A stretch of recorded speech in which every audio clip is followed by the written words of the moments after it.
que es Carlos Fernández, que otras veces también ha estado aquí en RPP Noticias. Muy buenas noches. ¿Y cuáles son sus primeras expresiones sobre estos resultados oficiales al 36,1%?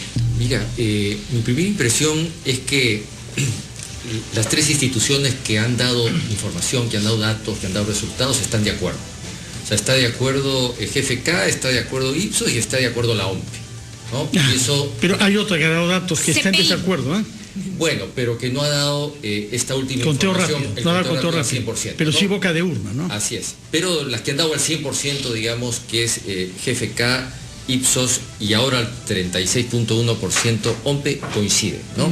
Eso yo creo que es un primer dato importante. Es decir, no hay, digamos, discusión en tanto y en cuanto PPK va primero, y es la tendencia que se ha manifestado, digamos, en la última semana, ¿no? Ese es un primer dato objetivo. El segundo tema interesante que mencionaba Fernando es el tema del sur, ¿no? El sur, pero el resto del sur es una región pobre, es una región que ha sido normalmente olvidada, es una región rebelde y también es una región que, además de ser tradicionalmente izquierdista, sufrió la represión del fujimorismo muy fuerte, ¿no? Yo creo que si nos ponemos a contar los muertos, probablemente en el sur andino es donde han habido una proporción de muertos campesinos e inocentes en mayor proporción al resto del país, ¿no? Y los muertos, como sabemos, no se olvidan fácilmente, esas heridas todavía no han cicatrizado en su totalidad, y creo que es un elemento entre varios que también hay que tener en consideración. Yo quería resaltar también el tema de la corrupción, de la delincuencia y del narcotráfico, que fue un tema que empezó con la campaña, sobre todo en relación a Alan García. Recordemos todo el tema de los narcoindultos, empezó a entrar el tema de narcotráfico, los narcopartidos. Que lo afectó muchísimo. Que lo afectó y lo hizo caer, ¿no es cierto?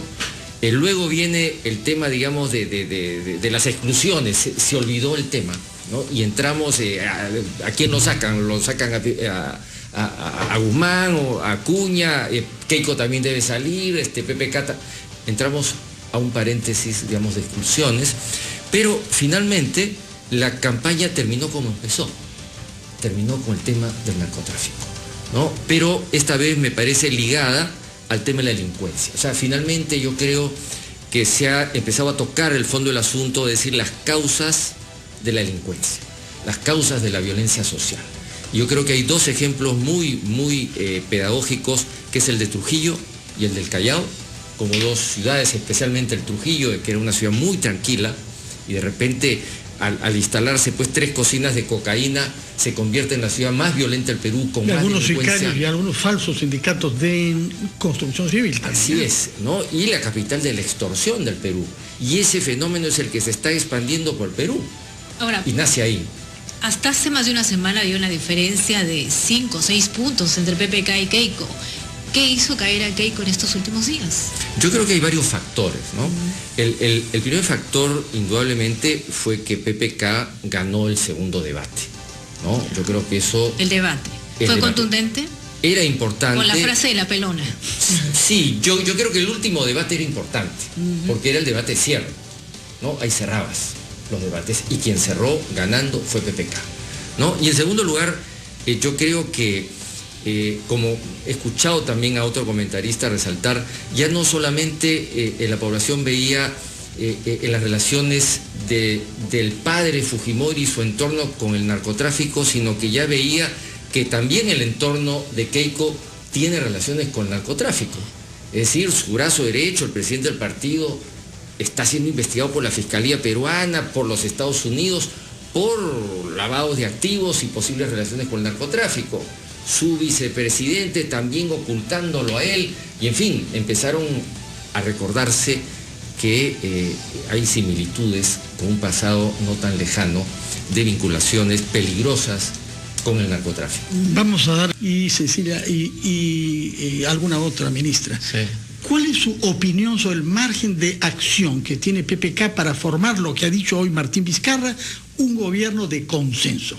Sí, siempre hemos visto a un PPK tecnócrata, ¿no? Un técnico gobernando haciendo de primer ministro, dirigiendo y coordinando los ministerios, dialogando con diversos actores que son muy diversos y muy plurales. Y yo concuerdo en la idea de que él ha sido siempre una persona muy dialogante y muy plural en general. Yo recuerdo, yo era funcionario en el Estado, en un organismo autónomo, en la Defensoría del Pueblo, y él era primer ministro, ¿no? Y recuerdo mucho las acciones de conversación y diálogo que se tuvo con diversos actores en muy diversos niveles. Por supuesto, con posiciones muy claras.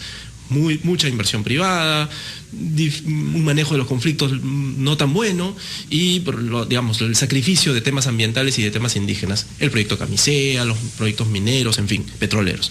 Pero es cierto que yo también creo que PPK tampoco ha estado tan alejado del fujimorismo. Y recordemos que los procesos que se han realizado normalmente, contenciosos, agresivos, recordemos el caso de Lourdes Flores con Susana Villarán, luego se fueron a comer un ceviche terminada la elección.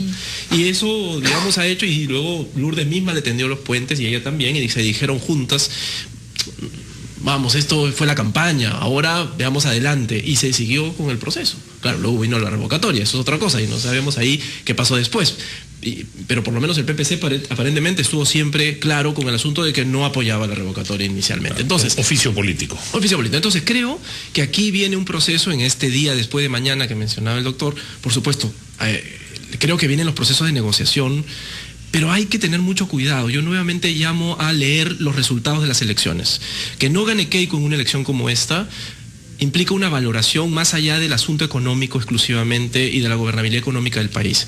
Hablamos de la gobernabilidad política, de quien le ha dado votos a PPK, no para que haya un cogobierno con Keiko Fujimori, sino para que efectivamente negocie, llegue a concertaciones en casos específicos y por supuesto logre a través de sus congresistas, son 73, las negociaciones suficientes para aprobar las leyes que necesita para seguir gobernando o para que no le aprueben las leyes que le impidan gobernar.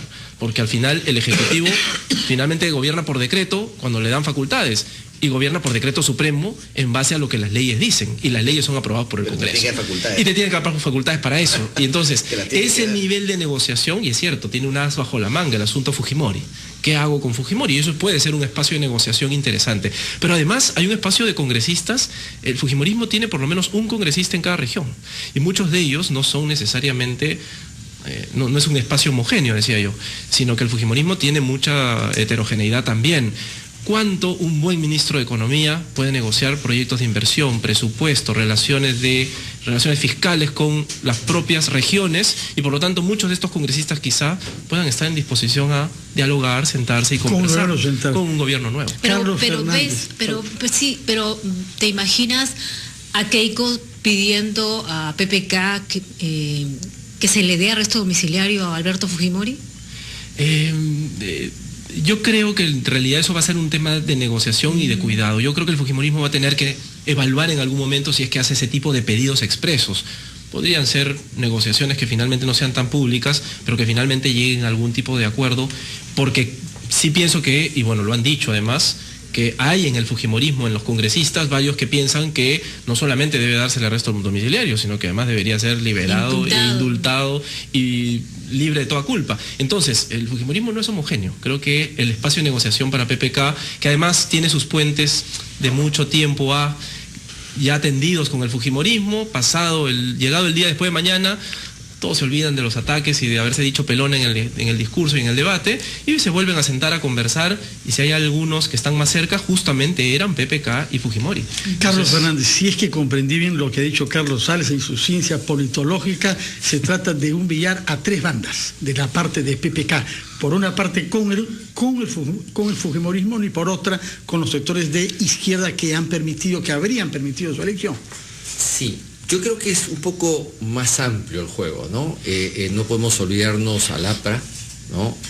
No podemos olvidarnos Alianza por el Progreso y tampoco Acción Popular, aunque tengan un poco menos de escaños, pero que también suman, digamos, ¿no? Yo tengo una mirada optimista por varias razones.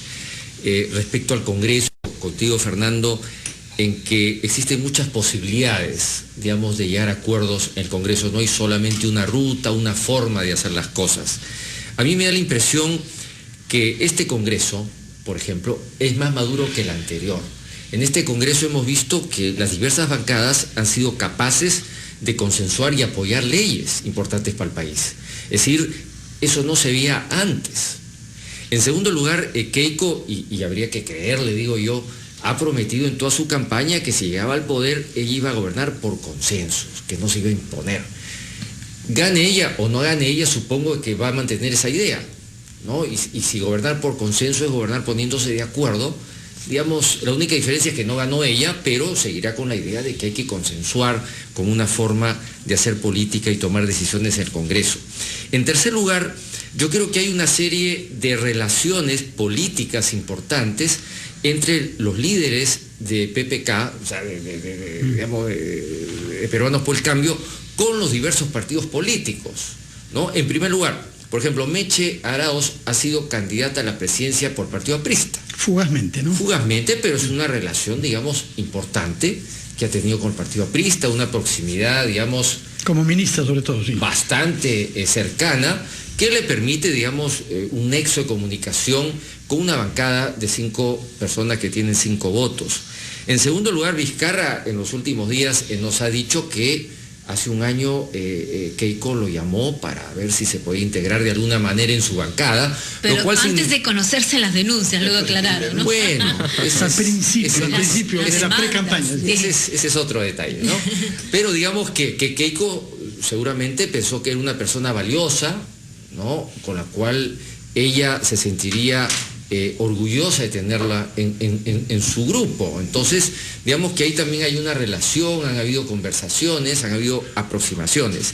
En tercer lugar, PPK cuando gobernó con Toledo, ¿no? Hay que recordar que gobernó con varios miembros que hoy día son la plana mayor del Frente Amplio, de izquierda de Verónica Mendoza. Por ejemplo, Óscar Dancourt, uno de los economistas más importantes del grupo de Verónica Mendoza. En el Banco Central. Fue presidente del Banco Central de Reserva con PPK de ministro. O sea, gobernaron juntos. Ya fueron cogobiernos, si quieres verlo de alguna manera. Pero lo mismo podemos decir del otro economista más importante y líder político del Frente Amplio, que es Pedro Franque. Pedro Franque estuvo y gobernó con PPK en el gobierno de Toledo y fue presidente de Foncodes, si mal no recuerdo. Opositor a los TLCs de Toledo. Bueno, no tiene que coincidir, en todo. Gobernar o cogobernar es como mucho, pero funcionarios sí fue. Gobernaron juntos. Gobernaron juntos en el mismo gobierno. Y en tercer lugar, ya se mencionó a Nicolás Lynch. Entonces... que no es del Frente Amplio. Que no es del Frente Amplio, pero que ha apoyado, me parece, también al Frente Amplio. Ahora, ¿esto qué significa? Significa que ya hay pues una serie de redes, hay una serie de relaciones que se han establecido hasta el tiempo, han gobernado juntos inclusive. Entonces, bueno, si eso ha sucedido así, y si le añadimos que las bancadas en el Congreso no son muy sólidas, porque vemos que en Fuerza Popular de Keiko, según el diario El Comercio, de los 73 congresistas, solo 11 son del partido. Quiere decir que 62 no son del partido, son independientes. Y lo mismo podemos decir Frente Amplio. De los 20 escaños que tiene Frente Amplio, solo 4 son del partido. Pero son varios partidos ahí, es un frente justamente. Sí, ¿no? Pero digamos, son creo que 5 no todos partidos son militantes, ¿no?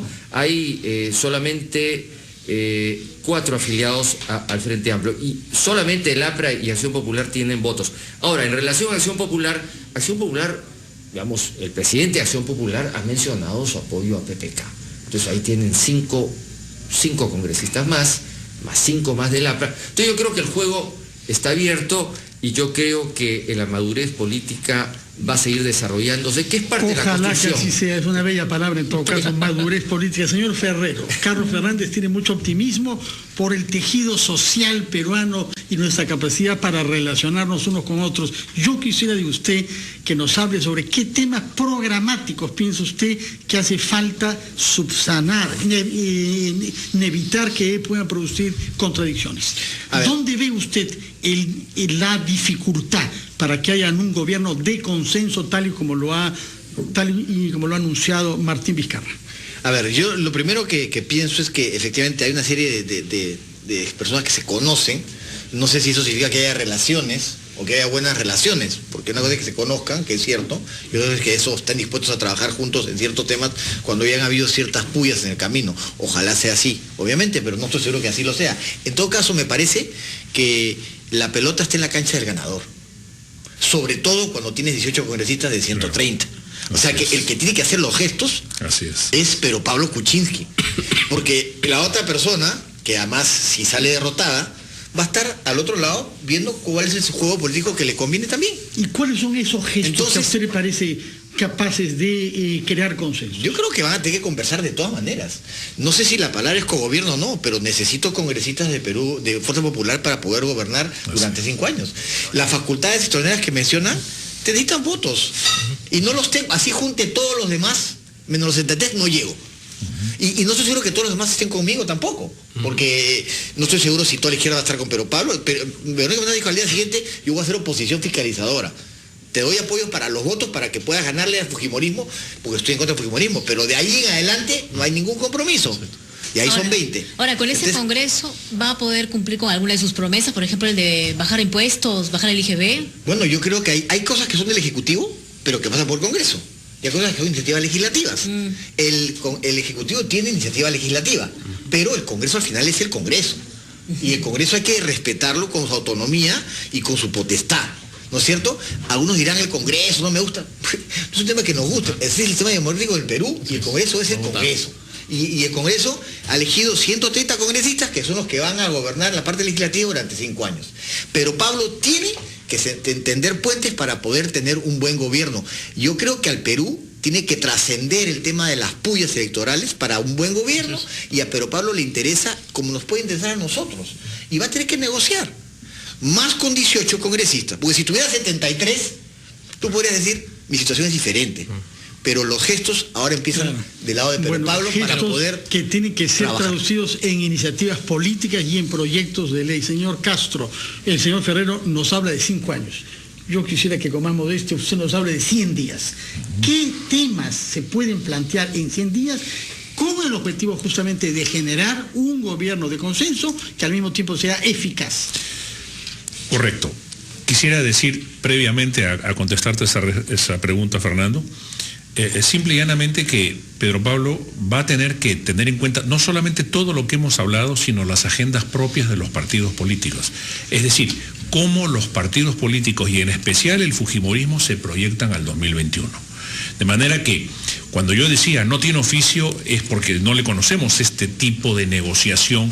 Una cosa es estar en el gabinete y llamar ministros que dependen de ti, dicho sea de paso, de tu confianza, conversar con el presidente, obviamente, y otra cosa es estar en la cancha y tú ser el jugador principal y dirigir el equipo, ¿no es así? De manera que aquí hay que tener presente... Tiene a 2 vicepresidentes. Por supuesto, tiene experiencia, además es un hombre de Estado, digamos, ¿no? Pero es un tecnócrata de alto nivel. El tema es que en este tipo de situación no lo conocemos todavía, por lo menos. Esperemos que el equipo que tiene responda. Eso es en primer lugar.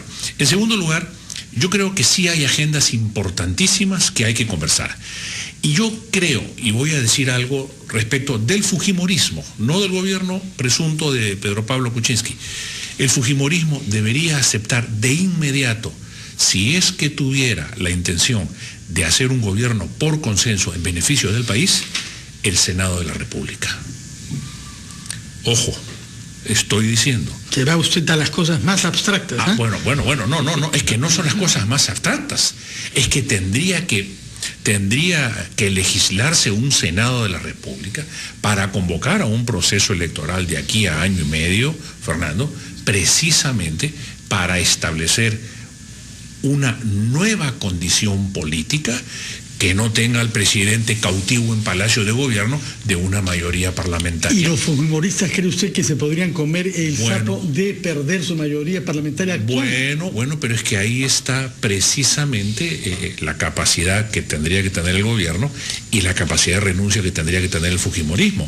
Si el fujimorismo tiene convicción democrática... Capacidad de renuncia, eso conozco poco entre los políticos. Bueno, sí, pero pues, en fin, usted conoce más que yo.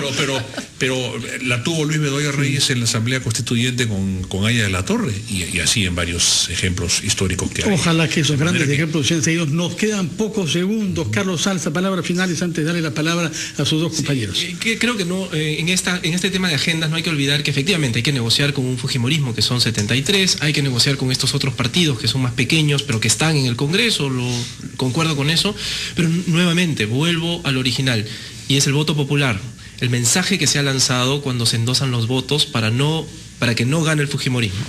Y lo que significan lo que queda. Es decir, yo te doy mis votos, pero ojo, ¿por qué no hago una alianza contigo? Porque necesito que tengas claro que no me puedes tocar el viceministerio de Interculturalidad. Claro. Y que la consulta previa tiene que estar vigente y que los conflictos sociales tienen que ser bien manejados. Hay temas claves sobre los cuales ganó Cajamarca, pero si él no atiende los conflictos sociales, protegiendo el medio ambiente y garantizando los derechos de los pueblos indígenas, y toca por alguna razón eso negativamente, yo creo que Cajamarca se levanta. Entonces, tiene que atender bien de precariedad. Hay una precariedad. Y atender las demandas del sur. Y entonces eso tiene que moverse a 3 niveles distintos. Carlos Fernández, apelando a su capacidad de síntesis. Sí, yo creo que los diversos candidatos, tanto al Congreso como presidenciales, se han comprometido a consensuar políticas de Estado, ¿no? Yo creo que en estos primeros 100 días el tema de la delincuencia, la lucha contra la delincuencia, la violencia social, es el tema número 1 de la agenda. Y yo creo que ese es un primer paso donde se va a tener que consensuar. En segundo lugar, concuerdo con Carlos en que el sur, en gran medida, le ha dado un probable triunfo a PPK. Por lo tanto, PPK va a tener que mirar al sur, digamos, con agradecimiento, y eso traducirlo en medidas concretas hacia el futuro. Y en tercer lugar... Ahí nos quedamos con ese punto número 2, porque ya nos gana el tiempo y el señor Ferrero tiene último que llegó, último que habla. Bueno, simplemente quiero decir que particularmente tengo la confianza y la esperanza de que, siendo dos tendencias o dos propuestas programáticas parecidas, aunque diferentes, pero con similitudes, digamos, importantes, yo espero que se pongan de acuerdo. Espero realmente que empiecen en el Perú primero. Confío solamente en 2 bloques. Usted te excluyen a todos los otros bloques. Lo que pasa es que creo que los demás bloques, los demás bloques, Acción Popular y el APRA, pueden estar en la misma tónica, y de repente la izquierda en algunos temas también. Pero yo me refiero acá a los 2 bloques que son el Ejecutivo y el Legislativo. Y acá no es que quiera excluir a los demás, sino que lo concreto es que hace estrategia congresista de Fujimori, que son mayoría, y tengo 18 de Pedro Pablo. Y con ellos 2 tengo casi 100 congresistas. Entonces, esa es mi realidad. Pero yo confío en que Pedro Pablo, que es un estadista, que es un hombre inteligente y que además sabe que está, digamos, tendría la oportunidad de ser presidente en una etapa importante de su vida donde realmente no habrá muchas más posibilidades, sea capaz de convocar un programa de consenso. Y creo que Keiko tendrá que ver también su futuro político, porque tiene 41 años. La elección no termina, Keiko no termina con esta elección. Ella volverá a postular en las próximas elecciones. Eso lo sabrá ella, pero tiempo tiene. ¿Usted qué cree?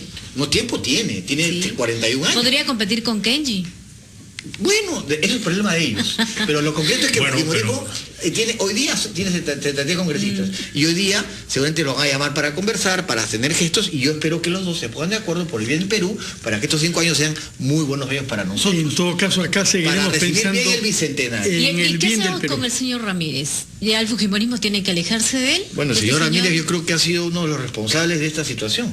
Porque hasta que salió Ramírez y después los eventos siguientes, Keiko tenía una ventaja de 6-7 puntos que se ha visto reducida sustancialmente. Pero ella no le quitaba el respaldo. Ese es un tema del fujimorismo del cual yo no me voy a meter. Pero lo que yo sí creo es que Pedro Pablo tiene que tender puentes, tiene que empezar en el Perú, y que Keiko también debe, por un momento, después de unos días de reflexión, pensar qué es lo que le conviene políticamente a ella y qué le conviene al país. Si Keiko ella pierde, todavía tiene. Si Keiko pierde y quiere pensar en el 2021, tiene que ecualizar el poder, y para eso tiene que crear el Senado. Estoy de acuerdo, que tiene que pensar en el Perú, y estoy de acuerdo que lamentablemente yo soy mucho más concreto que ustedes. Pienso en la hora, son las 10:02, tenemos que parar acá, y la próxima vez conversaremos sobre...